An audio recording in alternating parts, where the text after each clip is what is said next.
আসসালামু আলাইকুম বন্ধুগণ, কেমন আছেন? আশা করি সবাই ভালো আছেন। আমার পরিবার অনেকদিন ধরে বলতেছে একটা দুলনা আনার জন্য, তো সময় সুযোগে পড়ে না, দুলনা আনতে পারি না। যখন সময় পাই তখন মনে থাকে না, মনে থাকলে অনেক সময় সময় পাই না। এজন্য আজকে আমরা একটা দুলনা নিজে বানাবো। তো একটা বালতি নিলাম, বাড়িতে অনেকটি বালতি আছে কিন্তু ঘরে বালতি দিবে না, তো আমার গাড়ি বালতি দিয়ে নিলাম। নিয়ে গাড়িতে কাটা বার করে বালতিটি কাটলাম। কাটতে অনেক কষ্ট হয়েছে, কাটাটা ঢুকানো যায় না, তো অনেকক্ষণ নিয়ে কাটা দিয়ে খুব কষ্ট করে বালতিটা কাটলাম। তো ভিডিও আমার আম্মু করে দিছে। আম্মু ভালো ভিডিও করতে পারে না, কোন রকম ভিডিওটা করে দিছে। যাই হোক, কাটতাছি কাটতাছি কিন্তু আর কাটতে পারি না। তো এদিক দিয়ে কাটি ওদিক দিয়ে কাটি, কোনো দিক দিয়েই তো সুবিধা হয় না। আমার মেয়ে আমাকে সাহায্য করছে, মেয়ে বলল যে বাবা এদিক দিয়ে কাটো ওদিক দিয়ে কাটো। যাই হোক, মেয়ে যদি সাহায্য না করে তো কথা বললে অনেক সাহায্য করছে। তারপর ফাইনালি কাটা শেষ হলো, আইসাম আমার ছোট মেয়ে ঢুকাইতে লাগলাম। ঢুকাইতে গিয়ে দেখি পা ঢুকে না, ছিদ্রগুলো ছোট হয়ে গেছে।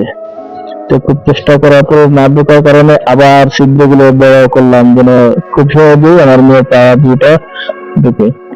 তো ছিদ্র বড় করার পর আবার ঢুকাতে চেষ্টা করলাম। মাশাআল্লাহ, এখন খুব সহজেই পা দুটো ঢুকে গেল। আমার বাকি দুটো নিশা আমাকে একটু হেল্প করলো। তো সুন্দর করে মেয়ের বালতির মধ্যে বসে গেল। মেয়ে খুব হাসতেছে, খুব ভালো লাগতেছে মেয়ের। মেয়ে হাসে বালতিতে দিকে, প্রথমবার তো দিচ্ছে, ভালো লাগতেছে মনে হয়। তো আমি একটু বালতিটা দৌড়ে হাঁটার চেষ্টা করলাম, দেখি বালতি বালতি দৌড়ে হাঁটা যায় কিনা, না হয় হাঁটা যায়। তোমার বড় মেয়ে আবার সাথে সাথে আছে, দেখতেছে দৌড়ে কি করে।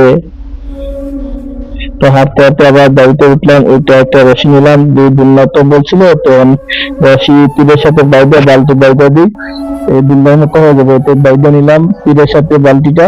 আর মেয়ে তো দুলনার মতো দুলতাছে দুলতাছে দুলতাছে দুলতে দুলতে আর মেয়ে ঘুমাই গেছিল। এটা দেখে তো আমার বড় মেয়ে অবাক। বড় মেয়ে উঠবে, বড় মেয়ে বলতেছে বাবা আমি উঠি আমি উঠি।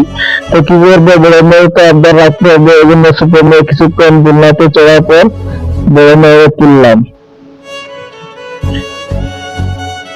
ওই তীরের সাথে বাঁধা। আমি দুলনাতে দুলতেছে, মেয়ের খুব ভালো লাগছে। তখন বড় মেয়ে তুললাম, বড় মেয়ে উঠছেন। বড় মেয়ে উঠতে সময় পা ঢুকাইতে বালতির মধ্যে খুব কষ্ট হয়েছে। তারপর তখন উঠবেন, বালতিতে বসবেন। তো বসে কিছুক্ষণ চললেন, চলার পর ওনার ভালো লাগে না আর বেশিক্ষণ থাকার পরে, তো উনিও আমার বড় মেয়ে নামে গেলেন। তো বন্ধুরা, কেমন হলো ভিডিওটা আর বালতি দিয়ে দুলনা বানানো কেমন হলো একটু কমেন্ট করে জানাবেন। সবাই পাশে থাকবেন, ভালো থাকবেন, আসসালামু আলাইকুম।